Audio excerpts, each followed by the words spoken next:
All right, welcome back. Today, we're diving headfirst into something pretty wild, a really mind-bending part of William Hanna Thomson's book, The Great Argument. We're going to unpack one of the most specific, detailed, and, honestly, debated prophecies ever put to paper. And that really gets us to the heart of what we're talking about today. I mean, can a text that's 2,500 years old really contain a precise timeline of the future? Not just vague stuff, but a year-by-year countdown to huge world events.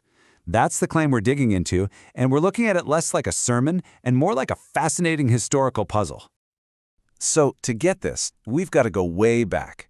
Picture it. We're in ancient Babylon, 6th century BC. There's this prophet, Daniel, a Jewish exile. He's deep into studying the writings of another prophet, Jeremiah, who said the exile would last 70 years. And right then, in the middle of all this studying, Daniel gets a vision that seems to start a brand new and much, much longer prophetic clock. And this is it. This is the core of the whole thing. Just listen to the scale of what's being promised here. We're not talking about predicting a battle or who the next king will be. No, the text is claiming that inside this 70-week window, the entire human problem of sin and righteousness will be fixed. I mean, these are massive, world-changing goals. Okay, so 70 weeks. What on earth does that even mean? It sounds super cryptic, right? But according to Thomson's analysis, the prophecy itself gives us the key to crack its own code. The first piece of the puzzle is the time itself. You know, scholars, as Thomson points out, are pretty much in agreement on this. When the text says a week, it's not talking about 7 days. It means a 7 of years. So do the math. 70 weeks, that's a 490-year countdown. But here's where it gets really interesting. The prophecy doesn't just throw out a 490-year block of time. It actually splits it into 3 very distinct phases. You've got a 49-year chunk, then a 434-year chunk, and then a final, super dramatic 7-year period. And this structure is everything, because each one of these phases is supposed to line up with a major historical event. And this clock isn't just ticking away in the background. The prophecy says there are 3 huge, pivotal events that are going to mark this countdown, and they all revolve around one single, extraordinary person. First up, once the first 2 periods are done, that's 69 weeks, or 483 years in total, a figure called Messiah the Prince is supposed to show up. An anointed leader, a prince, is going to arrive right on cue. But then, things take a really dark turn. After he shows up, the prophecy says this Messiah will be cut off. And Thomson points out that this phrase in Hebrew isn't gentle. It means a violent, sudden death. And here's the kicker. It says it won't be for himself. His death is meant to accomplish something for other people. And the grand finale of this prophetic drama? Total destruction. The text says the people of a future prince, a different one, will come and just destroy Jerusalem and the Holy Temple. An event that would completely change the course of Jewish history forever.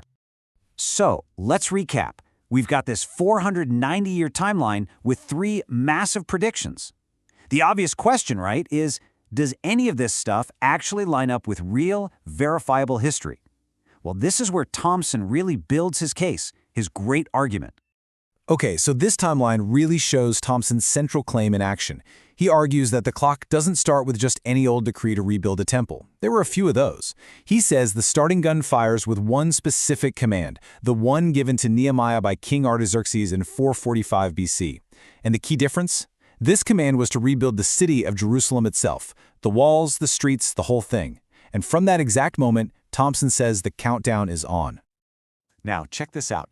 According to Thomson's math, the time from that very specific degree in 445 BC all the way to the time of Jesus' public ministry and his famous entry into Jerusalem is exactly 483 years. That perfectly matches the prophecy's first 69 weeks, which was supposed to mark the arrival of the Messiah the Prince. Now, to be fair, Thomson knows there's another theory out there. Some scholars will say the Anointed One was actually a high priest named Onias III, who was murdered in a political plot. But Thomson pushes back on this hard. His whole counter-argument boils down to a question of scale. He basically asks, how could a messy political assassination possibly deliver on these huge promises of ending sin and bringing in everlasting righteousness?